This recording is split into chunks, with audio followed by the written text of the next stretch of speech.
जय हिंद दोस्तों। जैसा कि आप सबको पता होगा, जब से एसएससी जीडी का आंसर की आया है तब से सभी बच्चों के मन में सबसे बड़ा सवाल यही है कि आपके एग्जाम में नॉर्मलाइजेशन कैसे होगा और नॉर्मलाइजेशन के कितने अंक मिलने वाले हैं। आज के इस वीडियो में मैं पूरे प्रूफ के साथ आप सबसे बात करूंगा कि आपके पूरे एग्जाम में सबसे हार्ड शिफ्ट कौन सा था, सबसे इजी शिफ्ट कौन सा था और हार्ड शिफ्ट जो आपका था उसको कितने अंक मिल सकते हैं नॉर्मलाइजेशन में। और यह पूरी जानकारी मैं आपको रोजगार विद अंकित सर के डाटा के आधार पर देने वाला हूं। आपको पता होगा उन्होंने 2 दिन पहले अपना एक पूरा वीडियो इस पे दिया है जिसपे पूरा बताया है कि पूरे एग्जाम में सबसे हार्ड शिफ्ट कौन सा है और सबसे इजी शिफ्ट कौन सा है और उसके अनुसार आपको कितने अंक मिलने वाले हैं नॉर्मलाइजेशन में।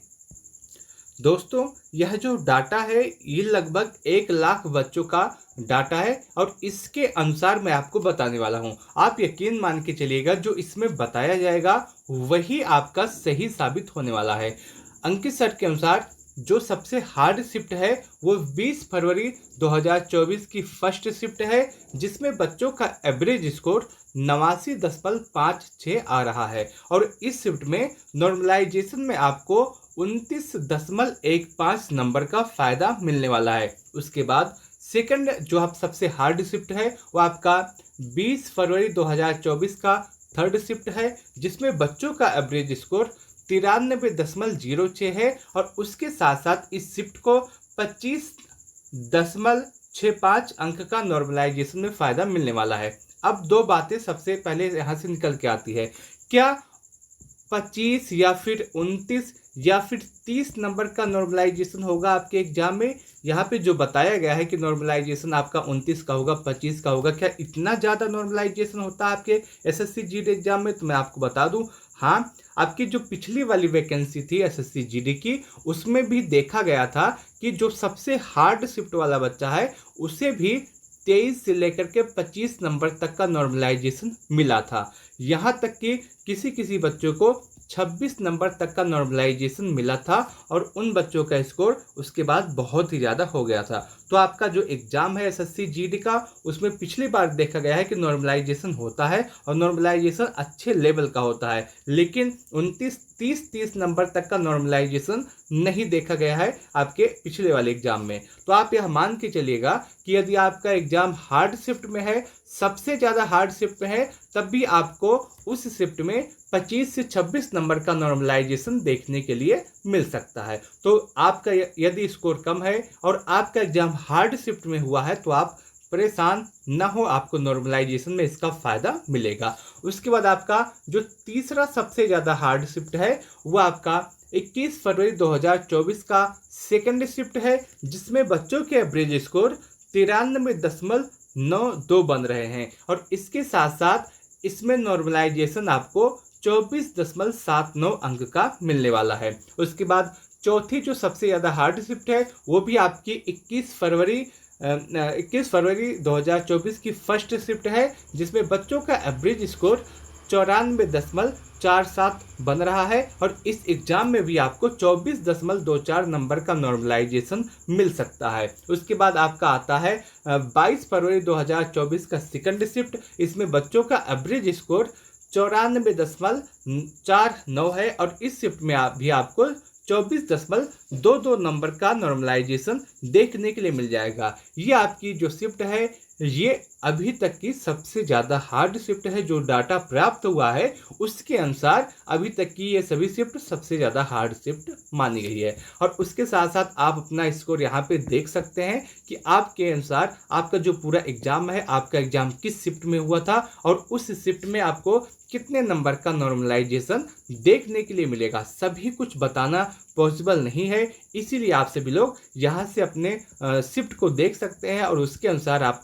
अनुमान लगा सकते हैं। आपको पूरा डाटा यहाँ पे मिल जाएगा कि किस शिफ्ट में आपको कितना नॉर्मलाइजेशन मिलने वाला है। अब बात करते हैं आपका जो पूरा एग्जाम हुआ है उसमें सबसे ज़्यादा इजी शिफ्ट कौन सा है, जिसको अधिक नॉर्मलाइजेशन आपको जिसको कम नॉर्मलाइजेशन मिलेगा। अगर मैं बात करूं सबसे आपके इजी शिफ्ट के विषय में, तो सबसे इजी शिफ्ट जो माना गया है अंकित सर के अनुसार वो आपका 30 मार्च 2024 का फर्स्ट शिफ्ट माना गया है। 30 मार्च 2024 का फर्स्ट शिफ्ट जो कि अंकित सर के अनुसार सबसे इजी शिफ्ट है और इस शिफ्ट को नॉर्मलाइजेशन में 0 अंक का फायदा होगा। दूसरी बात यह है कि बहुत सारे बच्चों का प्रश्न है कि क्या एसएससी के नॉर्मलाइजेशन में नंबर माइनस में भी होते हैं, यानी कि नंबर कम भी होंगे या नहीं। तो मैं आपको बता दूं, एसएससी के नॉर्मलाइजेशन में नंबर माइनस में नहीं होते हैं, नंबर कम नहीं होते हैं। अगर आपको नॉर्मलाइजेशन में फ़ायदा नहीं मिलेगा तब आप मान लीजिए आपका 0 स्कोर बढ़ेगा।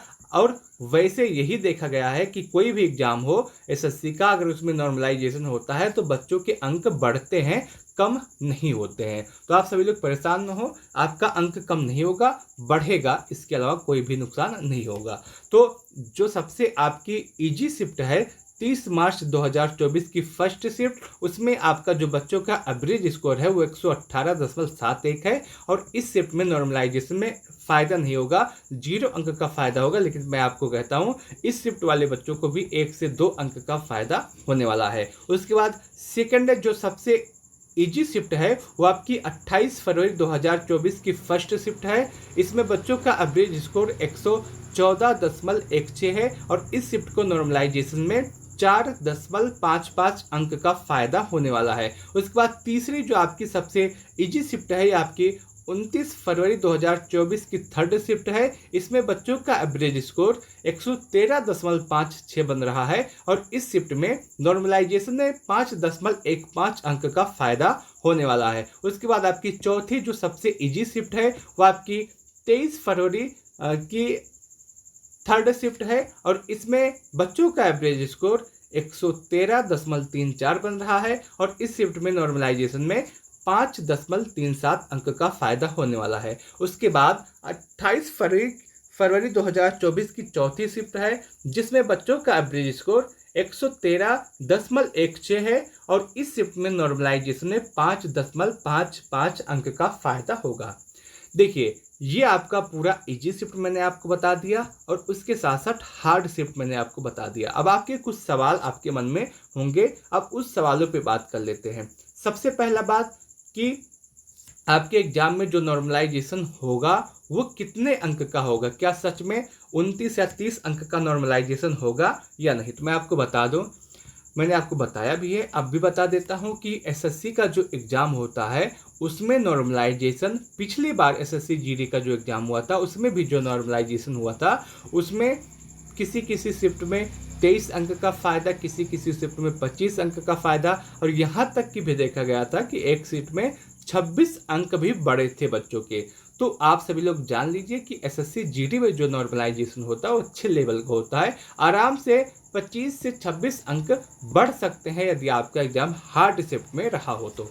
दूसरा सवाल आपके मन में होगा कि क्या एसएससी जीडी का जो नॉर्मलाइजेशन होता है उसमें नंबर कम भी होते हैं, नंबर माइनस भी होते हैं। तो मैं आपको बता दूं नहीं, एसएससी जीडी के नॉर्मलाइजेशन में नंबर कम नहीं होते हैं, इसीलिए इतने ज़्यादा अंक का नॉर्मलाइजेशन होता है। अगर नंबर कम हुए होते, नंबर बच्चों के कम भी होते तब 25 से 30 नंबर का नॉर्मलाइजेशन नहीं होता। तो एसएससी जीडी के एग्जाम में जो नॉर्मलाइजेशन होता है उसमें नंबर माइनस में नहीं होते हैं, माइनस नहीं किया जाता है। अगर आपको नॉर्मलाइजेशन में फ़ायदा नहीं मिलेगा तो आपके अंक भी कम नहीं होंगे। उसके बाद तीसरा आपका जो सवाल आ रहा है कि आपका जो एग्ज़ाम है उसमें आपका कट ऑफ किया जा सकता है। देखिए कट ऑफ के लिए मैंने आपको पहले भी बता दिया है, आप किसी भी कैटेगरी से हैं, किसी भी स्टेट से हैं, यदि आपका स्कोर 120 के आसपास है तो आपको अपने फिजिकल की तैयारी करनी चाहिए, क्योंकि किसी को नहीं पता है, यह बस अनुमान लगाया जा रहा है कि इस शिफ्ट में इतने अंक का नॉर्मलाइजेशन होगा।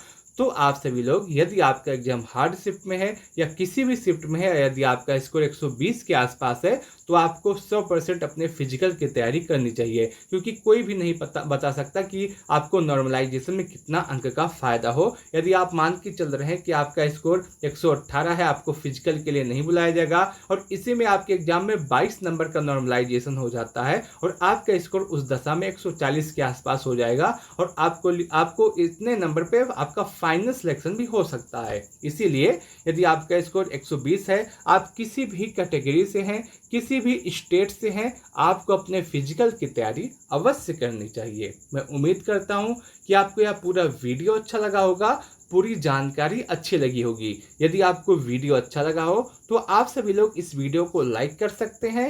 अपने दोस्तों के साथ इस वीडियो को शेयर करना न भूलें। यदि आपके मन में कोई भी डाउट, कोई भी सवाल, कोई भी कंफ्यूजन रह गया है तो आप कमेंट सेक्शन के माध्यम से हमसे पूछ सकते हैं। मैं आपके प्रत्येक कमेंट का जवाब अवश्य दूंगा। उसके साथ साथ आप कमेंट सेक्शन के माध्यम से अपना स्कोर बताइएगा। मैं आपको बताने का प्रयास करूंगा कि उतने स्कोर के साथ आपका सिलेक्शन हो सकता है या फिर नहीं। इस वीडियो को लास्ट तक देखने के लिए आप सबका बहुत बहुत धन्यवाद।